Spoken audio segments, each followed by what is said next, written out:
Hello बच्चों, आइए इस प्रश्न को देखते हैं। एक डीएनए टेम्पलेट और प्राइमर की रचना। यह हमें डीएनए टेम्पलेट और प्राइमर की रचना दे रखी है, जहां पी एक फास्फेट समूह है। को इन विट्रो डीएनए संश्लेषण तंत्र जिसमें Mg+2 अतिरिक्त 4 D oxy ribo nucleosides triphosphate आदि और E coli DNA polymerase first के एक उत्परिवर्तित रूप में जिसमें 5 सिरे से 3 सिरे पॉलीमरेज एक्सोन्यूक्लियस सक्रियता नहीं होती में रखा गया है। इस असामान्य एंजाइम की 5 सिरे से 3 सिरे पॉलीमरेज और 3 सिरे से 5 सिरे एक्स न्यूक्लियस क्रियाएं सामान्य ई कोलाई डीएनए पॉलीमरेज एक में सदस्य है। इसमें 5 सिरे से 3 सिरे एक्स न्यूक्लियस सक्रियता नहीं है। अंतिम उत्पाद की रचना क्या होगी? आइए इस प्रश्न की मुख्य धारणा देखते हैं। इस प्रश्न में हमसे पूछा गया है जो हमें डीएनए टेम्पलेट और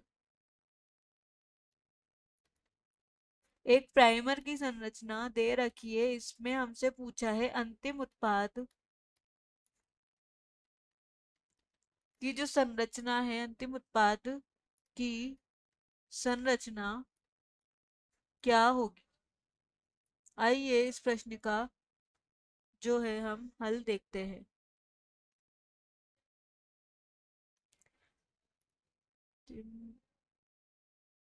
इस प्रश्न में क्या पूछा है, जो डीएनए सिंथेसिस होता है, डीएनए संश्लेषण की जब प्रक्रिया होती है, डीएनए संश्लेषण की प्रक्रिया में डीएनए संश्लेषण में क्या होता है, ये जो प्रक्रिया होती है यह बाएं छोर पर नहीं होती है, क्योंकि डीएनए पॉलीमेरेज क्या करता है, डीएनए पॉलीमेरेज एंजाइम ये क्या करता है, डीएनए पॉलीमेरेज एंजाइम सभी डीएनए पॉलीमेरेज को मुक्त जो हमारा हाइड्रोक्सिल समूह होता है OH समूह को, OH टर्मिन्स को आवश्यकता होती है। डीएनए संश्लेषण की जो क्रिया है वो बाह्य छोर पर इसलिए नहीं होती क्योंकि जो सभी डीएनए पॉलीमरेज एंजाइम होते हैं उन्हें मुक्त OH टर्मिन्स की आवश्यकता होती है, लेकिन यहाँ पर क्या है, आवश्यकता होती है, लेकिन यहाँ पर क्या होते हैं, संभावित प्राइमर आके जुड़ जाते हैं। संभावित प्राइमर स्ट्रैंड के जो सूत्र होते हैं डीएनए के, संभावित प्राइमर स्ट्रैंड के 3' टर्मिन्स पर या 3' जो इसका सिरा होता है उसको क्या करता है, टर्मिन्स को फास्फेट के साथ अवरुद्ध कर देता है, फास्फेट समूह के साथ क्या कर देता है, अवरुद्ध कर देता है। इससे क्या होता है, प्राइमर जुड़ते रहते हैं। जैसे यहाँ पर सी, इसमें क्या होगा, एंडोन्यूक्लियस प्रक्रिया जो है वह एक्टिव रहती है। एंडो न्यूक्लियस जो प्रक्रिया होती है उसकी जो प्रतिक्रिया होती है उसकी एक्टिविटी यहाँ पर चलती रहती है, वह अपनी जो है क्रिया करता रहता है, लेकिन यहाँ पर एक्सोन्यूक्लियस क्रिया नहीं होती। एक्सो न्यूक्लियस जो क्रिया है यहाँ पर नहीं होती है।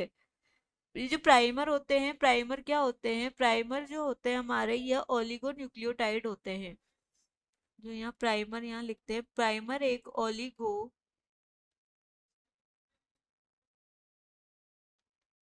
न्यूक्लियोटाइड होते हैं और ये पूरक के रूप में काम करते हैं, पूरक के रूप में कार्य करते हैं। अब इसमें हमसे पूछा है, इसमें 5 सिरे से 3 सिरे पर एक्सोन्यूक्लियस की सक्रियता नहीं है, लेकिन अंतिम उत्पाद की संरचना क्या होगी।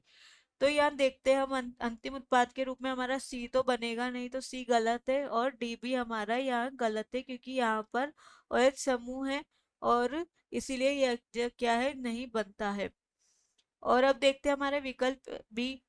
यहाँ पर क्या आएगा, सी के स्थान पर जो है ए होना चाहिए, टी के स्थान पर जो है सी होना चाहिए। तो अब देखते हैं हम, टी जी सी, डबल टी के बाद यहाँ पर ए है, लेकिन यहाँ डबल टी के बाद जो है जी दे रखा है, तो यह भी हमारा इस प्रश्न का सही विकल्प नहीं है। इस प्रश्न का सही विकल्प है विकल्प ए, अंतिम उत्पाद की संरचना जो है विकल्प ए के अनुरूप होती है।